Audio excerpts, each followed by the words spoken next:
This episode is sponsored by Bigger City. Thank you so much for supporting us and helping our show to grow.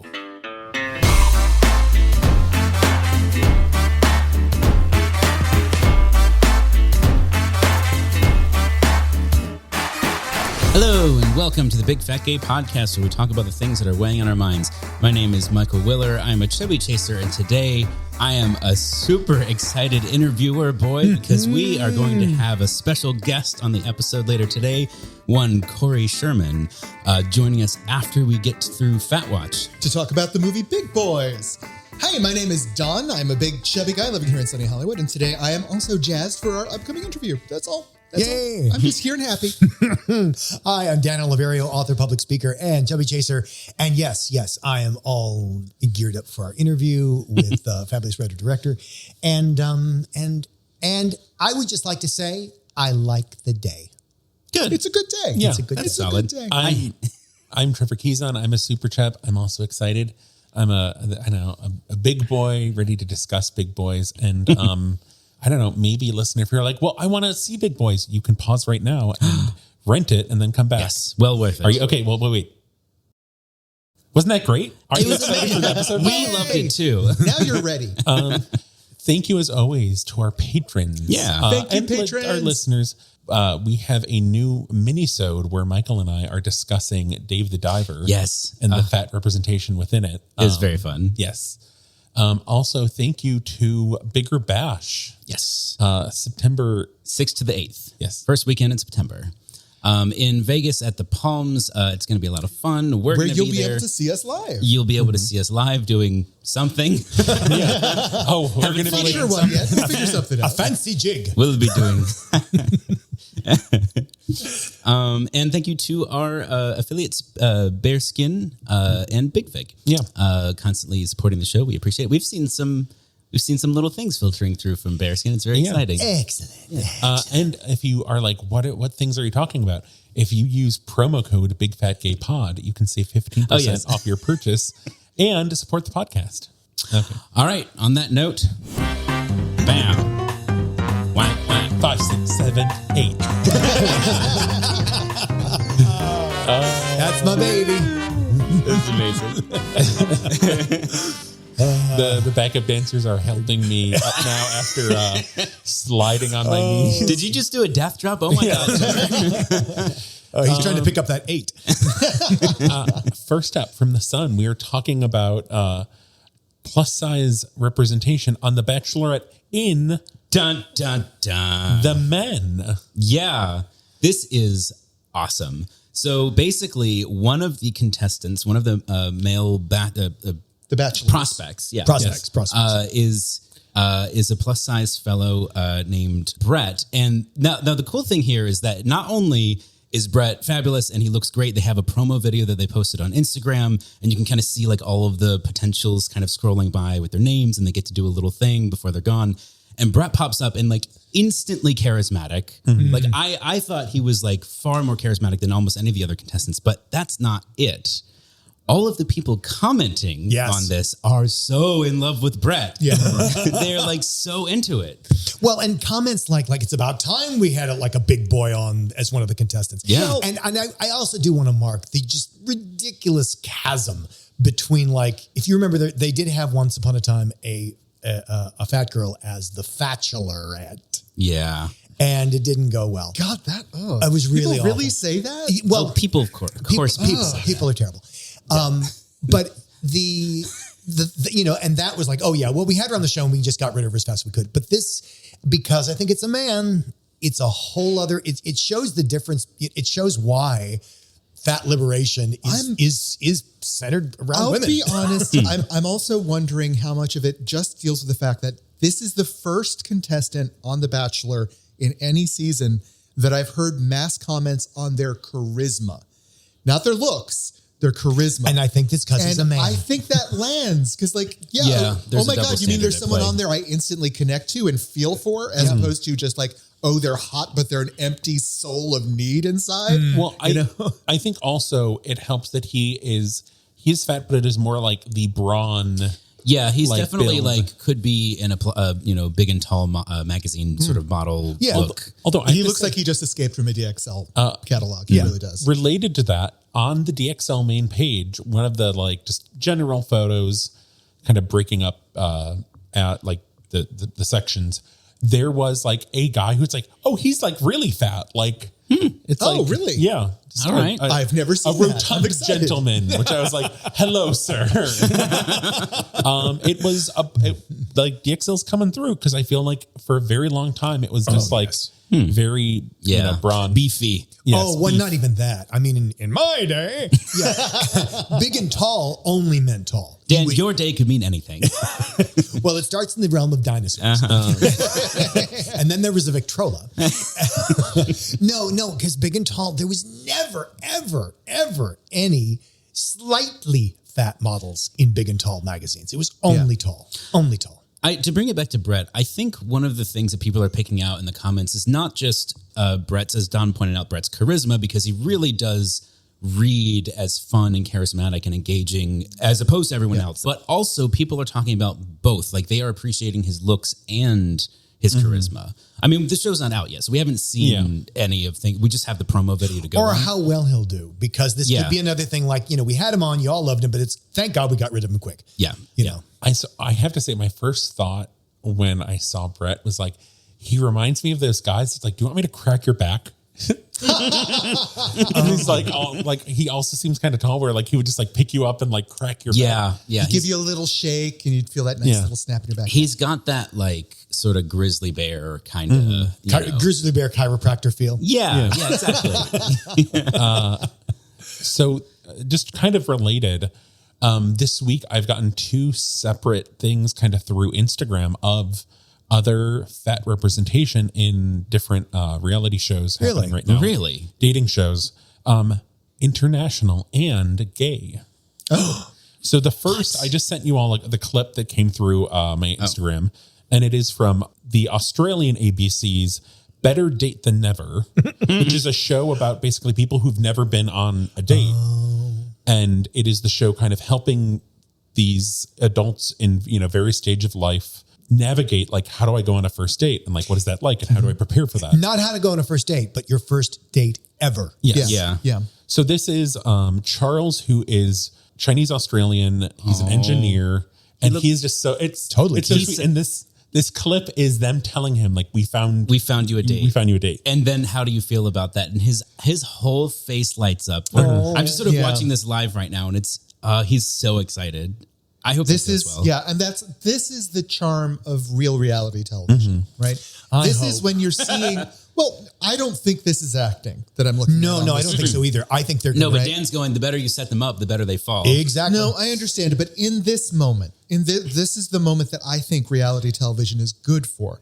Like, I'm having shared joy with this person in this moment right now. Yeah. And that's a beautiful thing. Yeah. And so hopefully it follows through. Yeah, I just know the medium. Yeah, they had better not. It's why you do it. So that's Better Date Than Never. It's the newest season. I think you can probably watch it online if you're not in Australia, or use a VPN. A VPN. Or move. Or just move. Yeah. So the Charles Better Date Than Never has already aired. I think this next thing is something else where it's going to be coming out. So 90 Day Fiancé UK, which is on Discovery Plus, has a kind of like chub bear chaser couple, Sprite from Thailand, who is dating John from the UK. And they just did an interview ahead of the release of the show, kind of talking about their experience on the show, but also not saying much because they want people to watch see what happens. Yeah. But I think that will be very interesting because they touch on it in the interview where, Sprite likes, fat bearish guys, but they're also, it's the thing of where like he's getting on him about his health, where it's just like, I think, 90 Day Fiancé is usually like more kind of like the drama. Yeah. But I wonder if they was manufactured. I don't think so. I think that's a very real thing, and I think it'll be interesting. It is, but but again, the genre of reality shows, it's about creating conflict. So if you have a couple and it's that couple and you're trying to create a conflict, it's like, well, aren't you worried about his health? You should really talk about his health. And they'll edit it into that. But I don't know. So many things to check out. Yeah. The Bachelor here. Australia's Better Date Than Ever. UK's 90 Day Fiancé, which is, it says Discovery Plus. I don't know if that means you can watch it through Max. Oh, right. Because they have Discovery. So, but I don't think it's out yet, but it's the 90 Day Fiancé UK newest season. Nice. Well, who would have thought? Yeah. This is very much something. Once again, it's medical. Medical. Can I read the headline? Yes. I would love to. Medical, it is not. Newsmedical.net. Does eating chili pepper decrease or increase obesity risk? That's the headline. That's the headline. And the reason, that's the whole study. Yeah. Well, and the conclusion is we don't know, but it looks like it increases. And so I predict that if I eat 5 pounds of peppers, I will gain. No, it's not even that. I really want to say this was my favorite part because I was reading this all like it's such garbage. Really just like what am I reading? And this was my favorite part is this. The analysis adjusting for all covariates revealed that participants from the frequent chili intake group had significantly higher BMI values than other group participants. More specifically, individuals who consume chili peppers most frequently were associated with an average of 0.71 units greater BMI. How is that substantial? Like what? How in what world? It's not. And the lesson learned from this: if you're dieting, order the mild, not the spicy. Well, like does that fall into the category of statistical anomaly? No, like it's garbage. It's garbage science. It's garbage science. Their whole thing is like, well, people eat peppers with unhealthy foods. Oh my God. So they shouldn't eat peppers. Right. It's every level of this research is by the way, no, that wasn't a conclusion. That was like, we don't know, but here's a guess. Yeah, they have they have a section at the bottom called conclusions, and it's a whole bunch of we don't really know, but you shouldn't eat peppers. That's what they said. Well, and I do not. So much wrong from top to bottom. Very confusing. It's like I do not share these things because I think they have value. No. Yeah, I share these things. I do think they have value in showing how much garbage obesity science there is. Like what? If you slap obesity on a study, you will get funded. Yeah. This is insane. I want to know how they thought to do this. Were they just like seeing a fat person like eating jalapeno poppers? Or something? They discuss it. No, they discuss it in the intro to the study, which is like, capsaicin and peppers have had very many beneficial effects for very many people. So we wondered, insert obesity. They went in. They seemed to set it up. I don't know if they intended this, but they seemed to set it up as though they thought that perhaps eating hot peppers would reduce obesity risks. And then 0.71, unit BMI units higher. What? Yeah, exactly. It's such a and it's BMI. Yeah. There's so many layers. And here's my favorite. My favorite is like, yes, we didn't notice that there was any change in the health levels of these people, but average BMI went up 0.7. Yeah. In the people who did each other. It's nonsense. It's utter nonsense. Well, and just the monitoring of it and the just the self-reporting. Self-reported whether you eat chili peppers. Yeah. Right. Like I would maybe. It was a survey study, wasn't it? It was like. What's your height? What's your weight? How much chili do you eat? Yeah. I would be more interested if it was one of those studies where there was really kind of tight control over people eat it, what they eat. And some people get this amount of peppers in Trevor, their don't food. be ridiculous. You don't need that much work to sell this. I don't know. News Medical is coming through with all the weird. And I want to know where the new diet supplement of the bland pill to help you lose pounds. Yeah. It's actually it's like oatmeal in a capsule. You laugh, but do you remember during the COVID years when the sense of taste started going away? Oh, yeah. Right? So many people started saying yeah, well, at least I lost all this weight during COVID. That's true. I remember started thinking they're going to put out a pill. They're going to figure out that what removes caused your it. sense of taste. They're going to kill your sense of taste as the next big diet. It's true thing. because all of a sudden there's no need to put cheese on a sandwich. You can't taste it. Yep. Wow. Okay, well, yeah. After that nice little tangent, bam. Fat Watch 2024. Is the eagle on another track or something? No, that was the eagle from Fat Watch from like 10 years ago. It's just echoing. It's like it took a while to catch up. Okay. So we have an amazing song from an artist, Jannarie. Yes. Can I play it? Please. Yes. Yeah. All right. Let's do that. I have never been small. I have never been thin. I'm almost 6 feet tall. So tall I stretched my skin. I've got scars from blue to red, permanent. Dyed my hair to feel relevant. Bruises round my eyes, delicate, soft on the inside. I've got stories I could tell. Are you listening? Years I was unwell, crippling. Now I've built this shell, distancing myself from the outside. And I'm alive.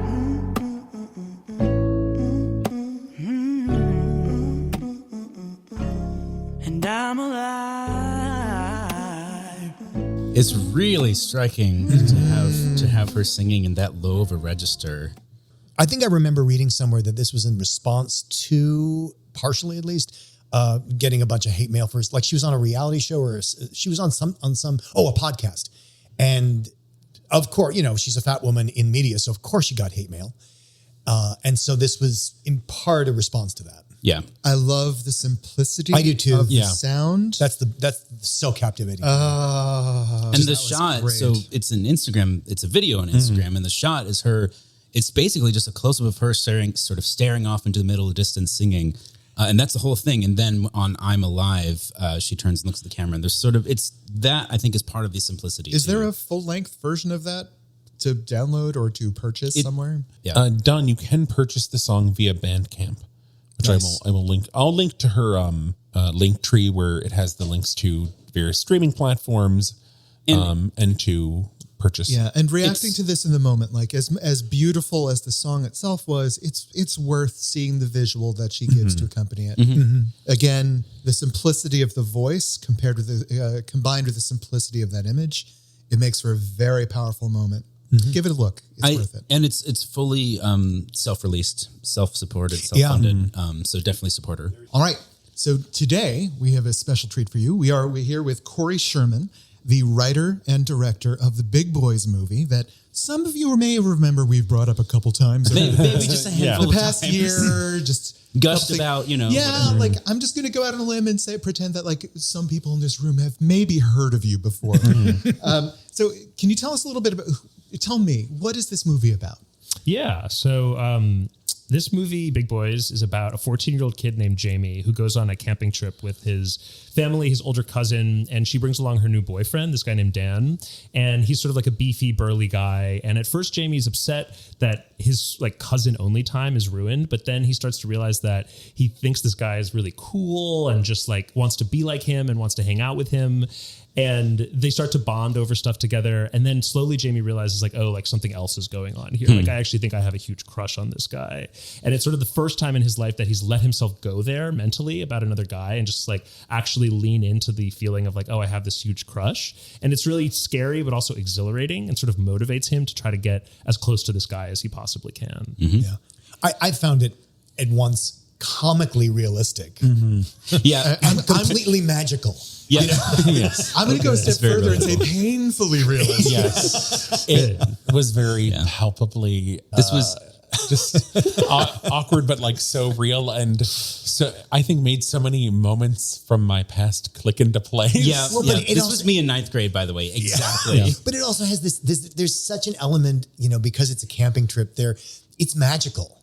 Yeah. It's so magical, which absolutely. comes across in the cinematography and the story, in just the way people are kind of, the looks you get in people's eyes. It's just lovely. Yeah. By the way, just so people know, as you're listening, we're going to do a spoiler-free discussion, but this will be a safe listen if you have not seen the movie yet. And if you have, it'll be even better. So I want to describe a very visceral moment of the movie for me where I realized oh dear, this movie is landing and is actually capturing my POV as a teenager way too well. Where Jamie, the lead character of the movie, Jamie, comes into the room and his cousin and his mom is there and the boyfriend is in the room. But the way you shot it, the boyfriend is not in the shot of Jamie's POV when he's talking to these people. And it's not until he's forced to look at him that the entire shot swivels to take him into the room. Now, that was the essence of my attraction when I was a teenager. If I was attracted, there was going to be a big black hole around that person in the room unless I was forced to redirect. Oh, I see. And so that moment of the movie, it set me up to live in Jamie's head so effectively that so I'm going to talk to our audience real quick as the writer in me. There's this thing called subtext in movies where characters feel things but don't say them or say the opposite of them. I find in a lot of LGBTQ movies, subtext is thin to non-existent. Yeah. Right? That's one of the reasons why I found your movie so interesting, is that the subtext was so well concealed in the character that I understood every single line that your actor was portraying because it was subtext that I have delivered in my lifetime. And I don't believe I'm unique in that. Well, it's the based in these reactions. Yeah, it's the coding, because everything he wants to say, he can't say, or certainly doesn't want to admit that he wants to say. Totally. Yeah. I mean, I really appreciate you saying that. That's like a really exciting thing to me about movies in general, like loading it up with subtext, like leaving the way that people interact, like trying to capture that as naturally and organically as possible. And then let the audience be the ones to have fun with like reading into things. Yeah. And reading into the things that people are clearly hiding or dismissing, like all these little things. And so I also just think it's like being gay, especially like being a gay kid. It's like all about subtext. Like you said, it's like all about the coding. It's where and you like, live. Exactly. 100%. And like what you're not saying. It's like totally, it's just like you're sort of trapped in your private life, this private life that you're not really giving anybody a window into. And so I like the idea of like making a movie that the audience was so intimate with Jamie that they were like living in that private life, even though nobody else had access to it yet. There's something that I really liked about how you shot the movie was that it is a very subjective point of view. Like you were with Jamie for the entire movie, I think, right? Is that fair to say? So like when you're making your shot selections, how much does that inform, like for instance, the shot that Don picked out, like how much does that inform?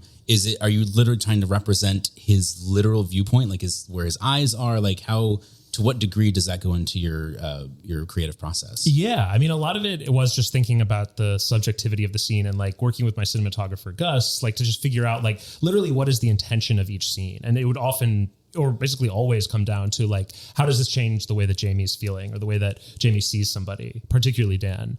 And we would definitely choose shots that we just felt like were within the language of the movie, which is admittedly pretty plain, which is something that was really exciting to me because I wanted to make a movie that felt like it was presenting the world as sort of like realistically as possible. And I didn't want cinematography that would make it feel like you were living in some sort of like movie-fied world.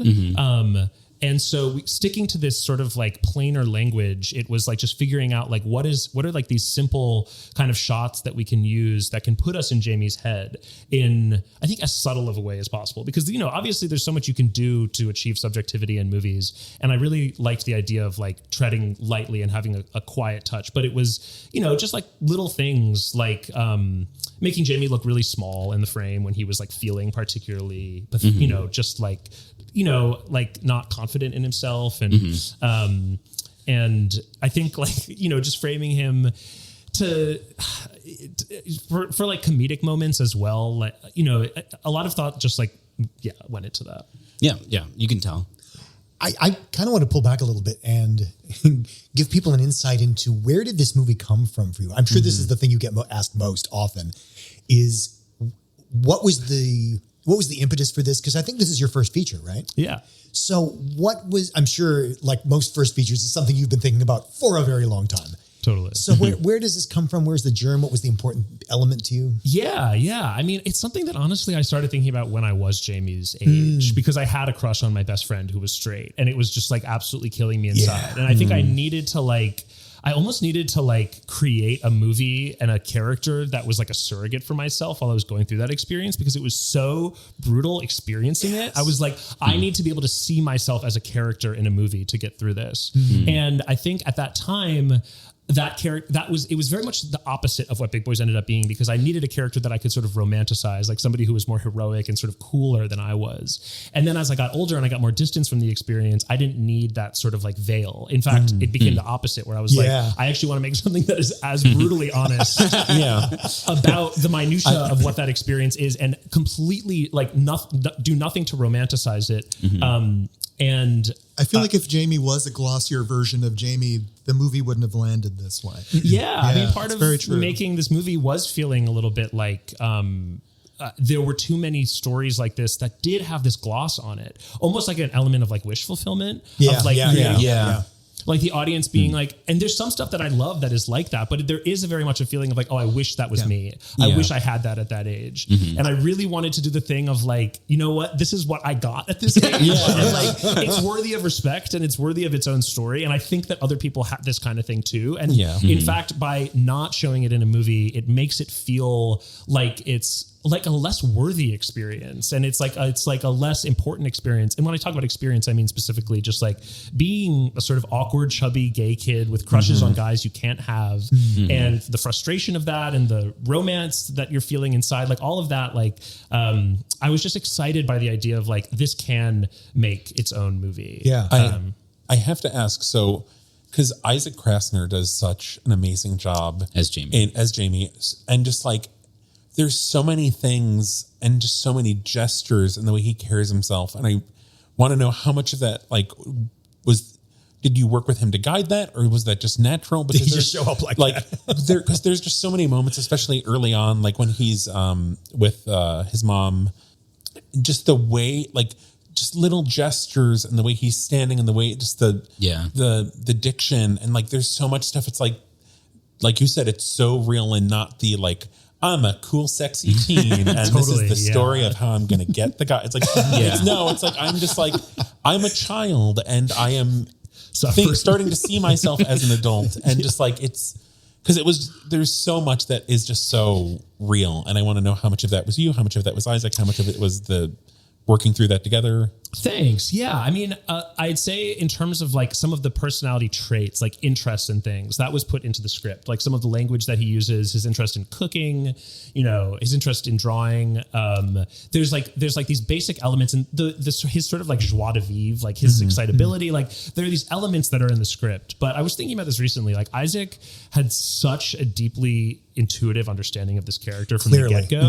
There was barely any conversation we had to have that was like about the essence of this person. He just knew that person, and knew that person beyond what I knew about that person. Like, for example, like he's really fidgety in the movie. He's like constantly playing with his hands. That was not something we talked about at all. That was just like very naturally Isaac. And so he, like every take, every scene, he was always inside it and always being that person. And I realized that my job was sort of to be almost like an audience surrogate, where it's like, we need to understand, like we need to be getting this message from this moment. So try tweaking your performance to go in this direction to, basically communicate this idea instead. But there was never a take where I was like, I don't believe you as Jamie, because he was always so deep inside that person. Yeah, exactly.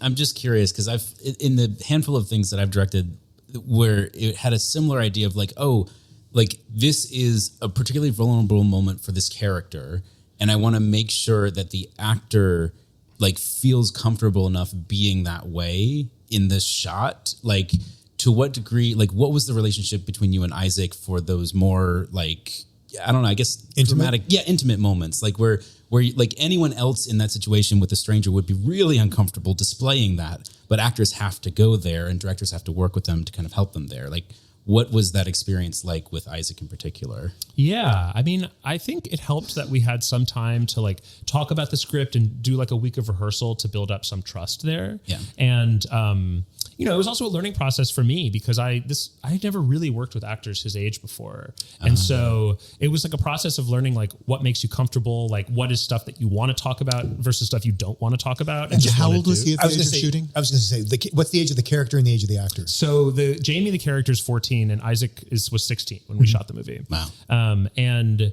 I think a lot of it was just his natural bravery and being willing to go there on screen, because like we were just talking about before, it's like none of this is like romanticized. There's nothing really to hide behind. Mm-hmm. He's really having to represent stuff as, as raw as possible. And, I think it was like trying with certain stuff, it was trying to be mindful of like not doing too many takes, also creating like a closed set for certain moments that are just like really sensitive. And, I think that it was also luckily like a very sort of like loving environment, and the crew was very supportive of him and a big fan of his. And I think that people let him know just like how impressed they were by him and how much they were rooting for him. And yeah, it still blows my mind the places he went to. I mean, really all of them, but particularly him and some of the younger cast members, like how, it's really impressive. Yeah. They were just willing to be so honest on camera in a way that if I was that age, like, I just think I would be too scared to go there. It's almost like they're actors or something. I know. Exactly. No, they're really good. They're really As an adult, I feel like I wouldn't be comfortable. Because there's just, the young cast is just so phenomenal in capturing those, just painful, like awkward moments where it's just like, and like, I feel like it shook me to my core to like back, like psychic damage back in time to like how real it was. Yeah. I'm so glad. I mean, I just want to say that is like a top priority for me, because I love that feeling so much. To deal retroactive psychic damage. Yes. Like to just create something where you have to pause it to absorb the blow. Yeah. I think you want to talk about the brother who is, I think it should be said, is like, in many ways, I think of him as the opposite of Jamie's younger brother. He's thin, he's gorgeous, he's got, from Jamie's point of view, maybe has his life together. I don't know. But what I thought was really interesting is that you can see the way, you never spell it out in the movie, right? By going through how each of them is treated by the world at large. Mm-hmm. But the way the world treats each of them is very clear. It's so palpable. Right? Yeah. So like, Jamie, in my memory and in my perception of the movie, Jamie never has a fat horror moment in the movie. No one ever attacks him directly for being fat. I don't even remember anyone calling him fat. But being a fat person myself at that age and now, I recognized all the behaviors that he puts forward as results of damage from behavior of being fat. The dodging, the hiding, and I feel like we've given that actor credit. But the brother also put out that same complex layer of behaviors of being treated well for his looks. Right? The brother is Tosh Cross's Will. Yeah. And I just wanted to call out like the performance that actor put was equally as impressive. And having his own insecurities that we also see. Yeah. But the relationship between him and Jamie, I found the most interesting. I don't have a brother relationship to pull from to try and understand that bond, but there was so much more kindness and abuse between the two of them that I'm used to seeing in a brother relationship in a short. Good. Do you have a brother? I do have an older brother. Yeah. Well, no, and I think it's key. I mean, Michael, you and I were talking about this last night. Don and I are only children. Yeah. So it's all new to us. Right. So, but I do recognize what Don's saying is that there's this, because they're fraternal, there's this intimacy, which also means like there's heightened love and heightened cruelty. Yeah. Well, and the fact that it wasn't just one or the other was really, really wonderful for me. It was magical. Because he wasn't a caricature, and that relationship is now something that has to be both defended from and protected. Yeah. Thank you for saying that. I definitely want to address like Taj's performance first, because really amazing. He is excellent work, an amazing actor. He was in this show called Pen 15, which was a huge inspiration for this show. And then another actor, Marion Van Kayak, who plays Erica, the girl that Jamie's like put together with. She's also from that show. Yeah. And so we really just poached their whole cast. I have been in that exact situation. To all the Ericas in the world. We love you. We're so sorry, and we value you, and we're so sorry for our participation. In those moments. But yeah, I just wanted. I mean, so Taj like went in from like I think like a particularly sensitive point of view, because he is very much unlike his character. He's such a sweetheart and like such a mensch, and really cared about, because he was 18 when we shot the movie. And I think that he saw a little bit of his younger self in Isaac, who plays Jamie, and really wanted to take care of him and make sure that he felt safe. And Taj also used to be a chubby kid. He is, and you can see that if you watch Pen 15. So he was only like a year or two out from being that. Okay. And so I think he was particularly sensitive to that and understood the ways in which you can be undercut by somebody and the different ways that you carry yourself for when you're big and when you're not. And so I'm really glad that you picked up on that. Well, I'm genuinely surprised by it, because I have to say there are a couple points where like I was seeing an empathy from the older brother about his body, right? That I was like, wow, this actor's doing a really good job. Like the fact that he actually experienced it in real life makes a lot more sense. No, but at the same time, I think one of the things about the character of the brother is that he's also very young. He's like the character's 16. Yeah. So the character's 16, and he is just coming into this flowering of beautiful manhood. I mean, if you say like, maybe the actor is too, like he's like, oh my God, people reacting to me like I'm beautiful. And that can fuck with you. Totally. And like just create this, I think he just really understood the swagger of a character like that. Like you're saying, like somebody who's just coming into this insane level of confidence. Exactly. There's a moment that I just like has lived rent free in my head forever when they're like looking, like when he like kind of does the crocodile thing in the water. Oh my God. I was so glad. And it's just so like, it's so funny, but also such like a real like weird teen boy thing. Yeah, 100%. He thought of that completely, and that almost didn't make it into the movie. So I'm glad. You liked it. Yeah. Brilliant. Yeah. Well, actually, that brings me to a question I had, which was, so I mean, it's very definitely stuff that you've drawn from your own life from, and you've thought about for a long time. What's your process like in terms of, I get the impression like this was a long time in the writing. And so, did this mostly come through like it's in the script? And how much play is there, when you're filming, time is money, and like how much play is there for collaboration? How much play is there in like improv? Not even improv or like, he did this thing in the water and like, I wasn't sure about it, but we put it in anyway and like, glad you liked it. So I mean, how collaborative? Some film directors are not very collaborative and some are very collaborative. Yeah, I think in terms of writing the script, it took, like I said, like it's sort of an idea that's been percolating in my head for, it had been for almost like 14 years.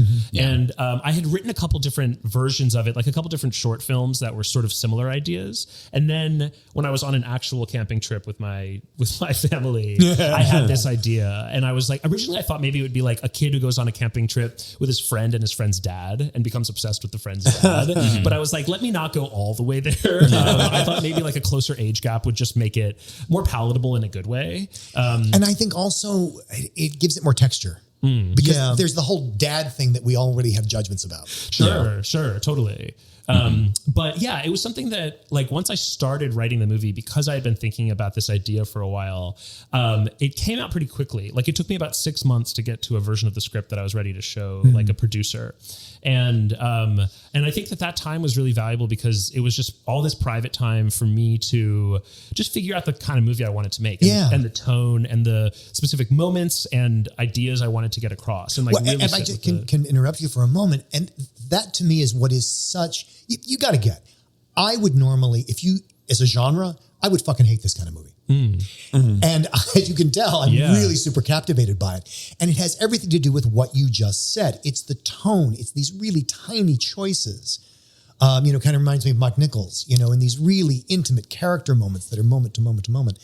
And sorry to interrupt you, but yes, what we were tweaking is exactly what I think makes the film so brilliant. Thank you for saying that. And obviously that's super flattering. I think in terms of like, this was such a valuable lesson for me in terms of collaborating with other people, because I realized how important it was for me to have that time to write the movie and be in my own head about it and figure out the foundation of what I was trying to get across. And then it was, but that's like getting like, I don't know, like 25, 30% there. Then there's the whole process of bringing in all these other people, Right. like actors, Yeah. producers, cinematographer, and so even in pre-production, rewriting the movie through these different processes of talking about, like, casting was a great opportunity to rewrite the movie because you see people reading the script and you're like, that scene doesn't work at all. Like, I matter need who to says change it. that. Exactly. Yeah. A shot listing the movie was an opportunity to rewrite because you come up with so many new ideas when you're just literally thinking about how to shoot it. And so that was a huge thing. And then working with actors, having them do improv in rehearsal, and then trying out these scenes, seeing what works and what doesn't. It was like such a process of just like rewriting and refining. And like that felt really, really good because it was like, I felt secure because I knew the basics of what I was trying to get across. But then I felt really good because I felt like the thing was like breathing and it was alive and it was changing. And like, I was like, that's a good thing because it just feels like it's just absorbing richness from other people. Yeah. Yeah. Yeah. As opposed to like, I am shooting the documentation of my script. Exactly. Yeah. The greatest lesson I ever learned as a director was that you go out and find as many people that are more talented than you and bring them into your projects so that they can just build it up. That's been my key to success. Let me in just theater. underline, like, you make that sound like that's an inevitability, and you make that sound like that's just something directors do. It is not. It is not. Let me point out and underline and circle the fact that that is a directorial choice brought by the person in leadership to make their project permeable to other people's creativity. Well, hence my question. Right? So respect, you know, Thank you. whether you're aware you're doing that or not. You know? I do think that like trying to make something that feels super realistic, I do think it can only really get there if you are really open to other people because you like your version of reality is only one sort of piece of the puzzle. I felt like every time that somebody brought in a new idea or like a new specific detail, that was when the movie actually started to feel real. So that's definitely something I want to keep pursuing. Well, I mean, and speaking of bringing perspectives in, you know, in doing the podcast, oh, well, I think I'm just going to give that up.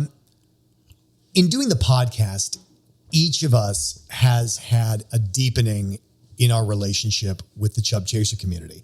And for old war horses like me, it's like, you know, I've been around since the age of dinosaurs, and like the Chub Chaser community is very well-worn landscape for me. And for others of us, it's something that they've come to much later. And I'm curious if you had a relationship with the Chub Chaser community, if you do have one, if it's changed or what that's been like for you.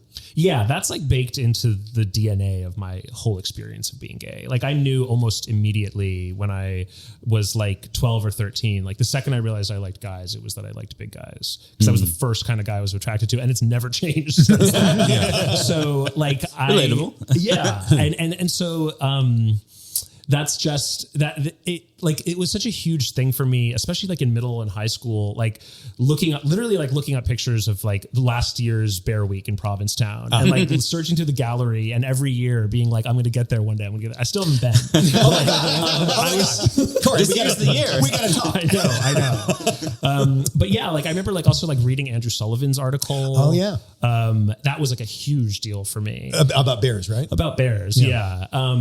And it's like, I think like looking like, but in terms of just like literally like body size, like, yes, like big guys, I was always like a chubby kid. And so, I don't know. I think that there was something that was immediately very reassuring to me about seeing like an older big guy who was like had real confidence in his body and sort of like owned his sexiness. That was just like really appealing and felt very comfortable because it felt like it was like another like a version of me. So I could feel really comfortable in my own skin around that kind of guy. And that's turned out to be true to this day because it's just such a shared experience, especially if you're a chubby kid, like knowing that when you're with another big guy, they just understand the emotional experience you've had growing up on a very sort of visceral level. Interesting. Yeah, so I hear that a lot, especially from, I'm not so much involved in the bear community, but certainly in the Chub Chaser community, we have Chub for Chub. I hear that a lot. Like people just get it. I mean, it's just interesting when you see the movie. Like that's what I was saying in the beginning. Like watching this movie, you can tell this is someone who has an intimate understanding of fatness. Yeah. And it made me feel comfortable. Yeah. in the movie. Yeah. Oh, good. Wait, I'm also so curious. I never drew that distinction in my mind between bear and Chub Chaser. Oh, they're completely different cultures. That's so fun. Wait, I'm so curious. Can you put that in? Why, yes. See my article in see my article in Bear World. There's in the United States, there is in the rest of the world, no. Bear is chub, chub is bear, right, because it's there. But in the US, for whatever reason, we have two very distinct cultures, chub chaser and bear. They are merging. And one could say that at this day and age, they're almost the same, but they're still a little disjunct.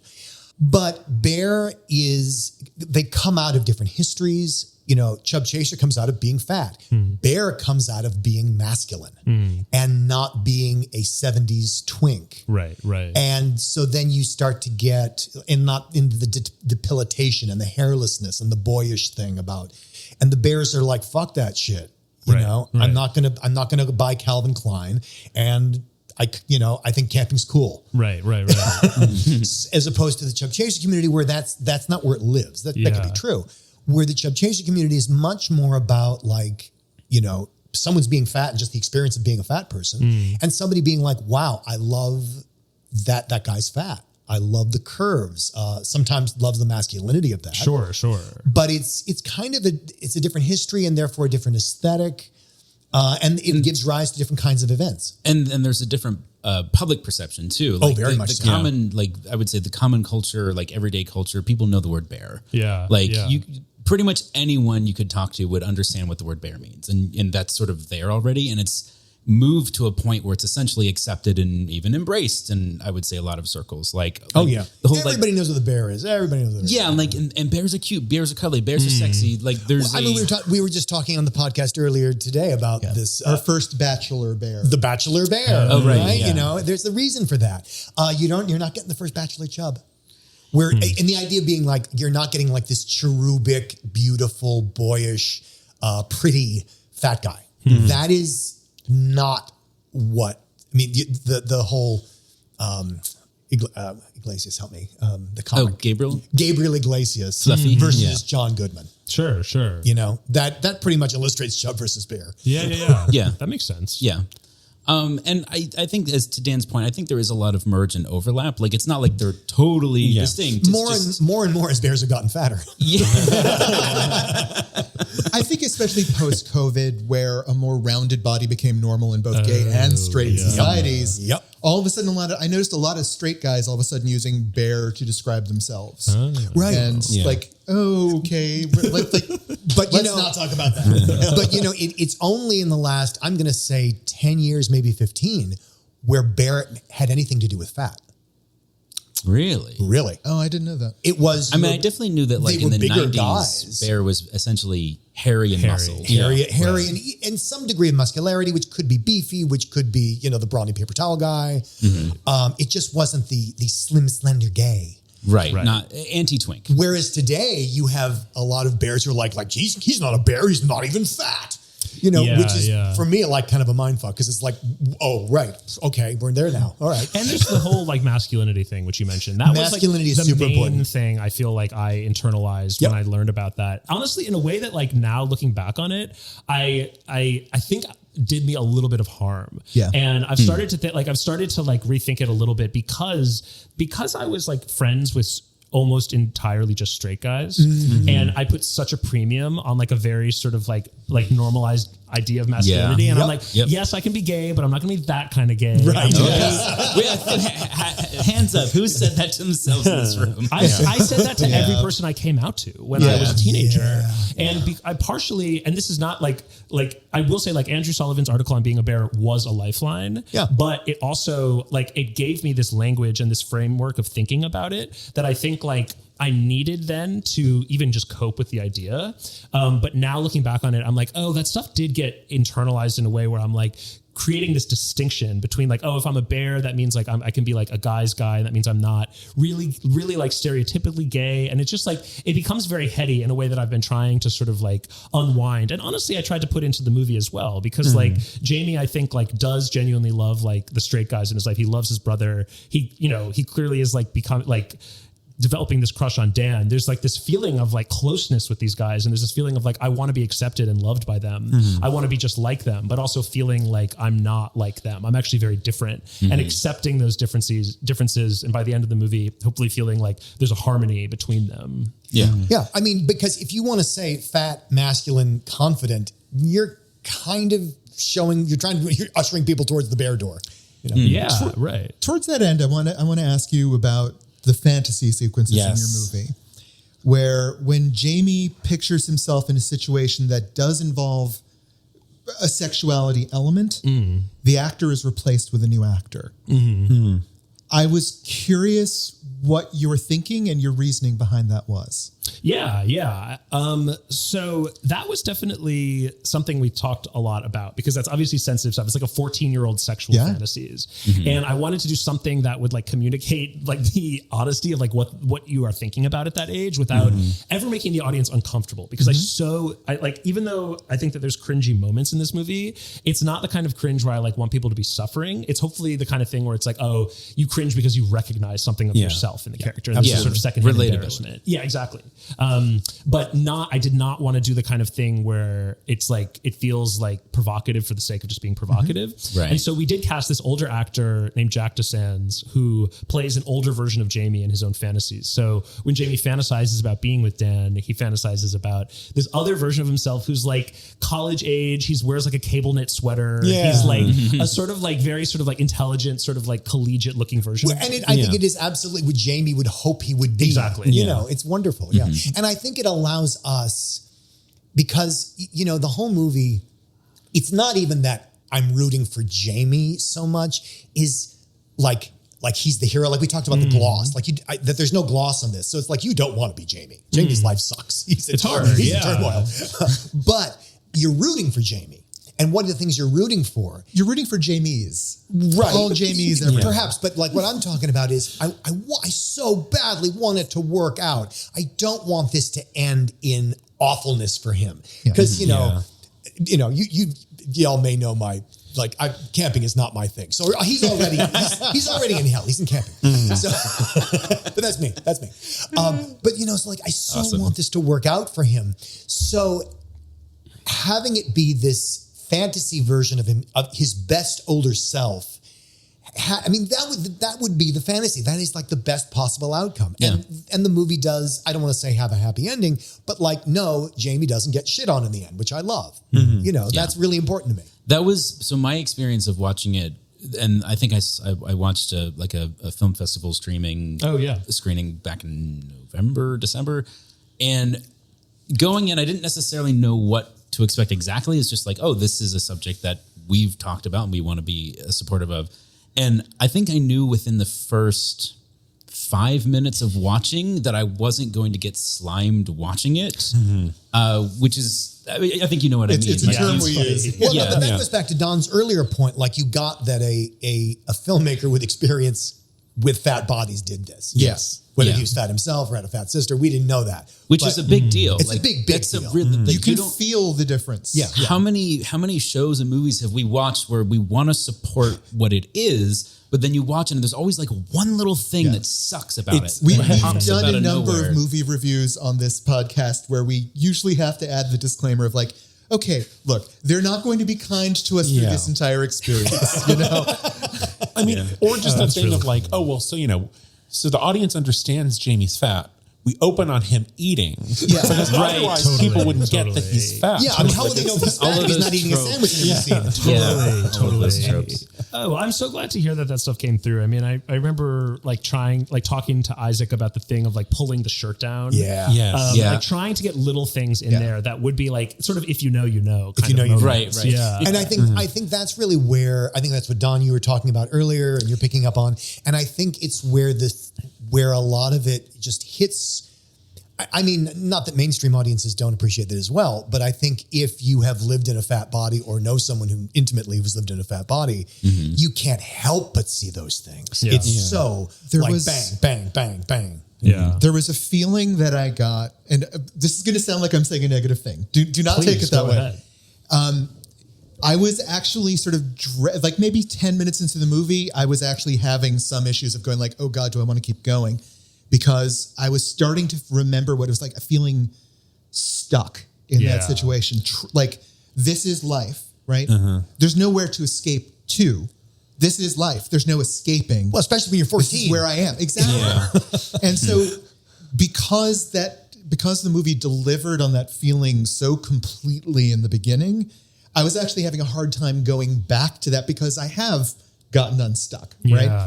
Yeah. But over the course of that movie, right, I feel like I'm not even going to say that you deliver in the last act of the movie. I'm going to say, for me, Act 2 and Act 3 is him finding his mobility in the place where he is stuck, right? Finding that there is movement in that space where he feels trapped, and then seeing the exit in Act 3, seeing the way out, right? Does that make any kind of sense? Absolutely. I love that. I love your way of putting that. Seriously. Yeah. And I think that it also helps that the movie's like literally set on a camping trip. You know, it's like, because I felt like, to this day, like going on trips can sort of like break my brain open and help me see my life in a new way. And I remember talking to our cinematographer about this a lot, of like trying to create a sense of openness in the space so that Jamie can feel like literally just more space to breathe. I think that's where it is. Like, once you start getting in that open spaces, that's where I started feeling him starting to be able to move. Yeah. Well, it's like Dorothy going to Oz. Like, once you get out of Kansas and this suburban life, now we're in this wide open wilderness where things can happen, where I'm calling magical, like, and he meets, and like they're on this camping trip, they meet other campers and things like that. But that first act did a great job of setting up that sort of claustrophobia, that molasses that you live in. Sorry. Yeah. So one thing kind of building on what Don just said, like one thing I really liked about this, which I feel like, and especially in a lot of independent films where it's very personal, a lot of times people fall into the pitfall of having which didn't happen in this case, to be clear, but having the protagonist be kind of like things are just happening to them and they kind of are just drifting through the story and you kind of are just expected to sympathize with them. And I like that Jamie, even though he's dealing with all of this stuff, he is making his own decisions. He's like, I want to go do this. He has agency. He has and you're just praying that it's not going to end in disaster, but he has agency. Right. And that to me is so, just in terms of just like filmmaking perspective and like creating an identifiable and relatable protagonist, like having somebody who says, I'm experiencing this new feeling, and instead of like curling up in a ball and running away, like, actually, no, I'm going to go pursue Dan a little bit. I'm going to go create moments where I can talk to him. Like, I wish I had done that as, as a 14-year-old in 9th grade when I had a crush on my teacher, Mr. Gillespie, and I was like obsessed with him, but could not open my mouth around him. Like, I admired that. I wish I had been like that. What? I'm laughing because I'm thinking of, we talked about in the episode about teachers and how I had a crush on a teacher in 7th grade, but I would kind of like neg him. That's my boy. Because it was like, I really like you. You suck. To do was just like roasting him. Yeah. What a loser. Yeah. Oh my God. That's hilarious. Yeah. I also got sick of that thing in particularly coming of age stories where it's like literally all the character has to do is be shy and we're supposed to love them. Oh right? God, yes. And like, I really liked, one of the core ideas in this movie was about pursuing somebody that you can never have, but there's still this like engine inside you that is pushing you closer to them. And like, no matter what, I want to get their attention. I want their approval. I want them to laugh at my jokes. Yeah. I want them to look at me literally like, and so I liked the idea of Jamie being like driven by something that even he doesn't quite understand yet. Like if you asked him like, what do you hope comes of this? I don't think he would really know, Yeah. What's your 5-year plan, Jamie? Exactly. But all he wants is just closeness to this guy. And so, and I like the idea of that being the sort of driving force of the movie. I had, so I'm the youngest of 3 siblings, and I had so many moments of just like trying to force closeness with some of my siblings' friends who, looking back, it's like, oh no, I had a crush on him. Yeah. And it's, there's so many moments that are just like, you did such an amazing job of capturing that, just the visceral of just this unclear attraction and just yearning. But there's a couple moments. And I should say, it's both pathetically awful and very funny. Yes. And very funny. Yeah. there's a couple moments that there's kind of two specific things I would love to know the inspiration for, because they're so real. So revisiting Erica. Yeah. And So we should set up who Erica is. yes. Will and Jamie meet their sibling. Are they siblings supposed or to be cousins? sisters, So yeah. sisters. And it's kind of this thing. It's like, there's the older one for me. And like, there's the younger sister who's also like, the younger chubby girl who's like, oh, and she's for you. Yeah, we're brothers. They're Yeah. sisters. We should get it on. Right. And it's this kind of like, okay, well, like go off now and like have your first kiss, have your moment with this girl and like do stuff. And it's so painful to even talk about, where it's like, okay, like this is it.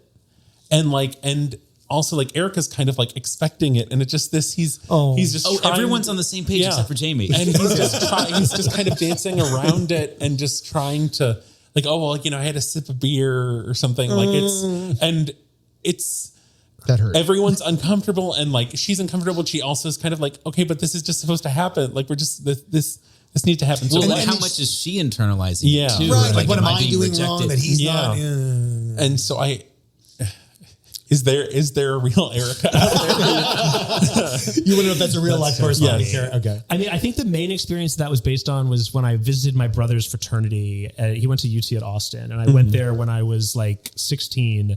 And I remember like right when we met up, he was like, "We're gonna get you some Longhorn ladies while you're here." And how old were you? I was 16. He was 18. Oh boy. What a great idea. I know. And I remember like him like basically introducing me to like these girls at the frat house, and they were really sweet, but I basically would just pretend to be asleep on the couch. And every time I would like open my eyes again, there would be a new girl standing in front of me. And I would just pretend to just pass back out. And so that was the main inspiration for that. Wow. Yeah. The other, I don't know if either of these are kind of spoilery, but the hot dog. Oh yeah. When Jamie takes the hot dog and is just kind of inspecting it, just kind of like, yeah, during his fantasy sequence, he grabs a hot dog from the cooler and doesn't quite know what to do with it, but knows that he's like intrigued by it. Yeah. Or is he intrigued by it, or is it, I should know what to do with this? I know there's something I'm supposed to do with this. Where do you land on that? pondering the hot dog. Yeah, I think to me it it's a feeling of like I'm so sick of just fantasizing about this. I want to do something to manifest this fantasy into reality. But it's his like very first steps into that. So like he's not even sure what he's going to do with it or how far he's going to go with it. But it's just like a wanting to like make this real somehow. Yeah. But people have definitely like read that in different ways. Like some people have read it as like he's like thinking about eating it, which is like not exactly the intention there. Oh. Yeah. I think the whole like the peach from Call Me by Your Name still just looms too large in the world. It's hard to see any scene where someone's thinking about sexuality and then pulls out a peach or a hot dog and not make certain assumptions. Sometimes a peach is still just a peach. Totally. I just sorry, going back to something you said earlier on, I wanted to circle back and just say I feel like with a lot of movies that deal with the issue of fatness and living in a fat body, I feel like it's very often either tagged on or made tragic in a way that makes the movie maybe unwieldy or too dependent on that one fact, right? But I'm watching Big Boys, and his fatness is so integrated to his character and the entirety of the movie that I can't picture what the movie would be if that fatness was pulled out. But I can't picture any individual scene that would be changed, right? So I just wanted to compliment. I think I know what you say there. I wanted to compliment that factor of the integration in it being so smooth that it just exists, right? But changes everything by its existence, which I feel like a lot of movies like this, the fatness is just so tacked on that it feels very authentic, which I mean, we've established like it was authentic, but I feel like a lot of times you see a movie, especially if there's been a lot of like, I don't know, like executives or other writers, rewrites, other people like in the process that take your thing that was authentic initially and then maybe turn it into something more palatable. But what if it was on the moon, Michael? Right. Totally. Well, And what about like, I think this also gets back to what you were saying about subtext is like, I think a lot of the pressure would be like, how overtly like fat accepting can we be in this movie? Like how can we like have the soapbox moment where somebody is like, you know, just like breaks out into dance and is like, I love my body. You know, I didn't want to do that because I wanted this to feel like a realistic first step towards acceptance. Well, and I think it's stronger because you didn't. Yeah. Mm-hmm. Yeah. But I mean, how much resistance would you have to having a musical scene in the third? I think it might take it into a whole new level. Kick 10. I think why part of why this movie was so impactful for me was because it does what we talk about so much, because we talk about a lot of fat movies and like, I feel like there haven't really been anywhere it's like, this is like perfect. Like this is, because there's the thing of like, okay, it's a movie about a fat person, but it's like, that is like, it's not like The Whale. Like the whale, like this is the anti-whale. Yeah. And it's like, this is the matter to the whale's antimatter. It's a movie about a fat person, and it kind of is about them being fat, but it's also well, not. that's the thing. It's a movie about a fat person that is not a movie about a fat person. Yeah. I have one final question, which is, you know, it's a variation on the what's next for you part of the interview, which is so much of this movie is not about the categories or the boxes it ticks. It's really about how you handled the material. I think that is so special. And so it makes me wonder, what are the things you look for in a script, or what are the things that interest you in a project? What are the movies that kind of get you and you're like, yeah, I want to do that?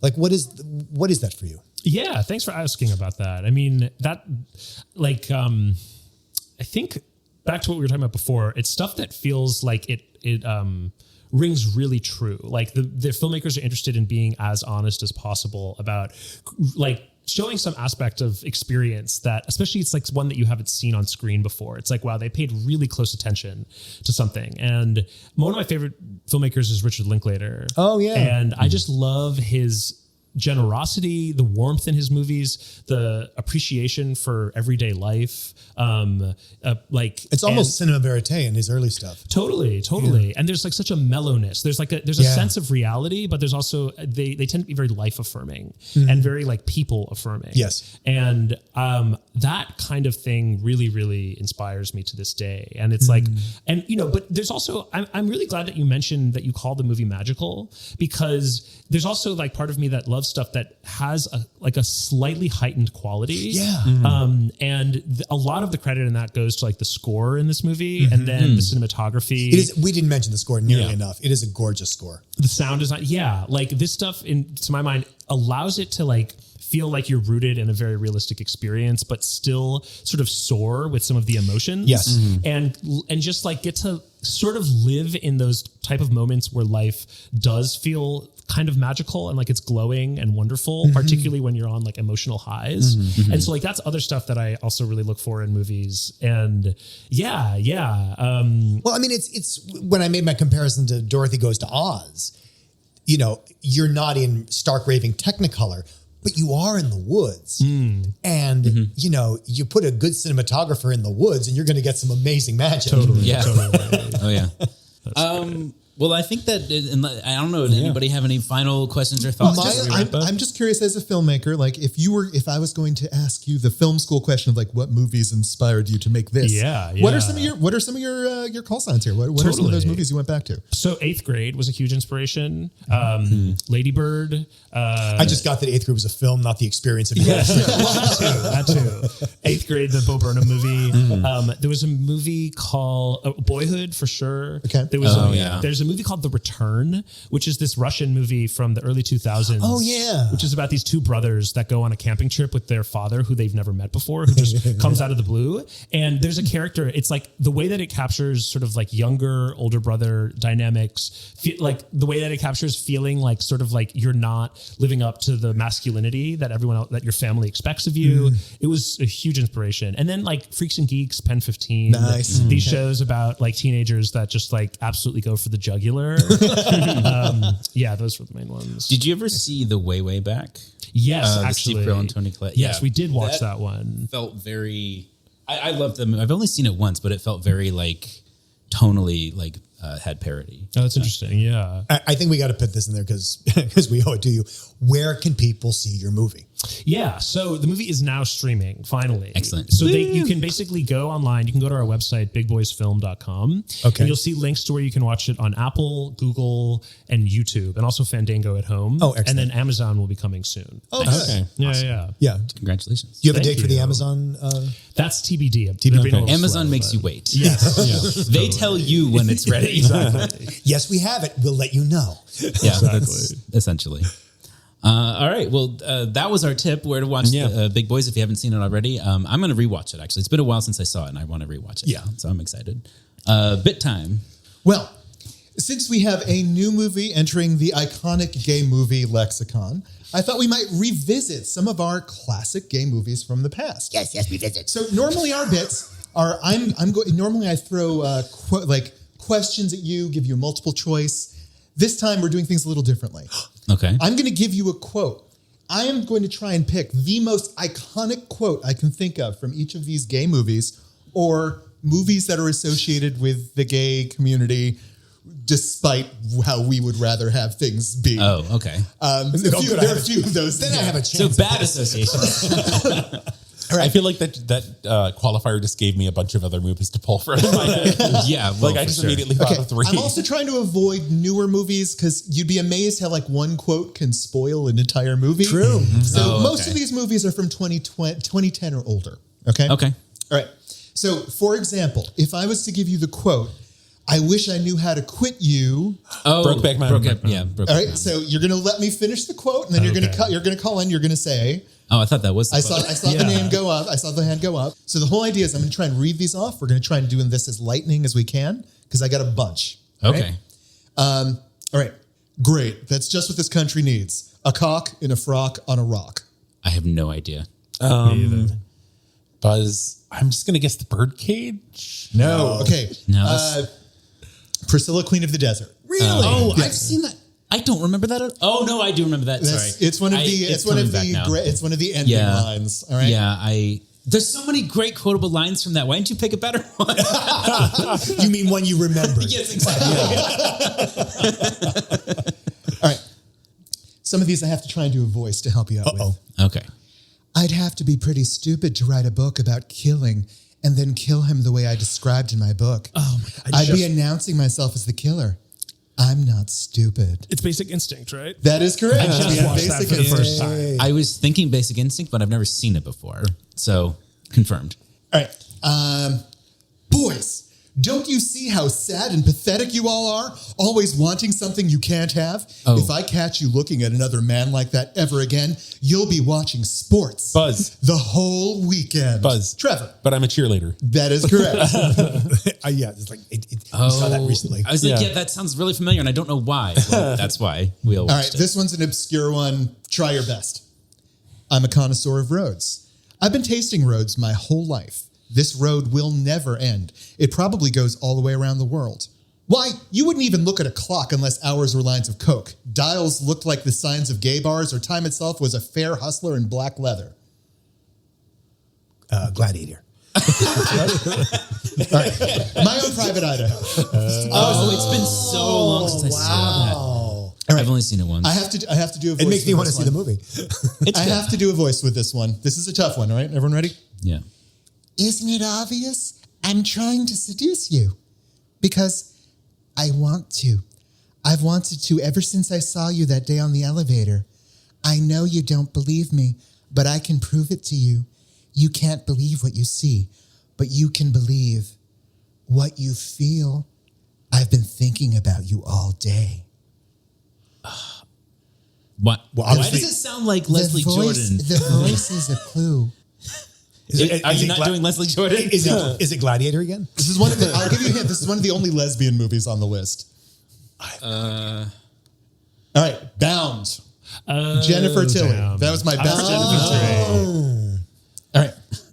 There will be an orgy beginning in room 340 in exactly 4 minutes. Orgy in 340. Is this the 4 Ritz? minutes. The Ritz. The Ritz. That is correct. I've never seen that. That's Yeah, right. you're not missing much. It's very funny and really offensive. Okay. I tried singing once back in Berlin. They threw tomatoes. After the show, I had a nice salad. Oh, I know this. Fuck. It's making me think the Ritz again. Yeah. But it's a musical. West Germany, lounge singer. It's no. It's a fuck. It's Hedwig. Hedwig. There it is. Correct. I got one. Next quote. I got two. You do an electric celebration of the dance. You do Fosse, Fosse, Fosse. You do Martha Graham, Martha Graham. Martha This Graham. is Birdcage. Yeah. Birdcage is correct. Yeah. All right. Sorry, this one's a bit of a long one. Oh, no, you don't, Osgood. I'm going to level with you. We can't get married at all. Well, in the first place, I'm not a natural blonde. Buzz. You can finish it, but I know what this is. Okay. The line finishes, well, nobody's perfect. Some Like It Hot. That is one of correct. my. This is by the way, my favorite punchline in any movie or show ever. It is perfect. That is a good part. Right. It's good. perfect. Okay. He was always bad. And in the end, he intended to tell them I killed those girls and that man, as if I could do anything but just sit and stare like one of his stuffed birds. Buzz? Oh, no. They know I can't move a finger, and I won't. Oh, I'll just sit there and be quiet in case they do. Buzz? It just flew out of my head. Buzz? Like It's not bird. Psycho, is it? Psycho. It is Psycho. The final monologue from Psycho. They'll okay, see got it. and they'll know and they'll say why she wouldn't even harm a fly. Yeah. I've only seen that once, I think, but it was like familiar enough. Right? Next quote. What have you done to Brad? Nothing. Why? What do you think I should? Rocky Horror Picture Show. That is correct. Right. There's one thing to be said about masturbation. You certainly don't have to look your best. That's a great line. Yeah, that is. I don't know. Boys in the Band. No, I've never Right. seen it. Last one. I just want to be loved. Is that so wrong? I know. Torch Song Trilogy. That is correct. What is it? Torch Is that- Song I just want to Is be that, loved. Is that so wrong? Harvey Yes, Firestein. Firestein, yes. Harvey Firestein. Because you did the voice, I was It's like, the it's voice. Harvey I just Firestein, want to but be I don't know what loved. it's Is from. that so wrong? That's why he's dressed as Virginia Ham. Yes. So hopefully, Big Boys will be in one of these quote lists someday in the far future.